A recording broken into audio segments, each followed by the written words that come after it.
Bonjour à tous et bienvenue dans votre journal des produits de bourse de l'Upsa du vendredi 17 mai.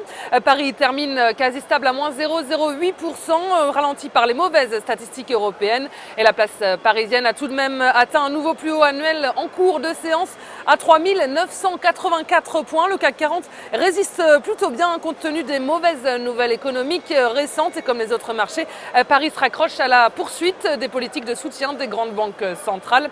Et du côté des valeurs, Sanofi et le pétrolier Total, deux poids lourds de la cote, sont en baisse et ont pesé sur la tendance. Et les bancaires, en revanche, ressortent en hausse. Et puis, outre-Atlantique, Wall Street a passé l'essentiel de la journée en baisse et termine donc la séance en léger recul à cause de mauvais indicateurs américains, avec une hausse plus forte que prévue, notamment des inscriptions au chômage la semaine dernière à 360 000.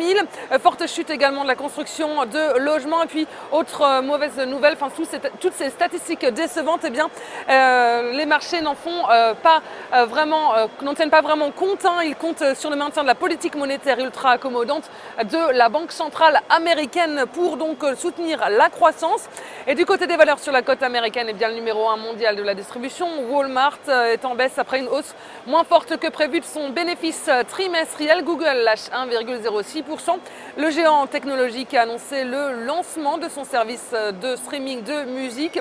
Et toujours du côté des valeurs, à noter également l'équipementier télécom Cisco résiste plutôt bien à un contexte économique difficile. Il affiche des résultats meilleurs que prévus au troisième trimestre et grimpe de 12,83%. Et les volumes sont en hausse sur le marché des produits de bourse, avec 23,6 millions d'euros échangés dans une séance de léger repli. Et concernant la répartition par type de produits, les certificats sont stables à 78% des échanges, les varants également à 22%. Du côté des transactions, les certificats représentent 59% des échanges, les varants sont à 41%. La répartition par sous-jacent nous montre que les indices sont en forte baisse, avec 26% du marché, et les actions sont à 68%. Et la répartition des transactions sur les varants nous indique que les indices sont à 18%, les actions à 79%, le taux de change à 1%, les matières premières sont à 2%. Et on s'intéresse aujourd'hui au groupe hôtelier Accor. D'un point de vue graphique, le titre s'est extirpé d'un canal baissier en place depuis mi-mars. Après une phase de consolidation, un mouvement de reprise s'est mis en place et le titre évolue désormais au-dessus de sa moyenne mobile à 50 jours. Et de son côté, l'indicateur de vitesse RSI est positivement orienté et milite pour une accélération haussière à court terme, ainsi tant que le support reste à 25,41 €.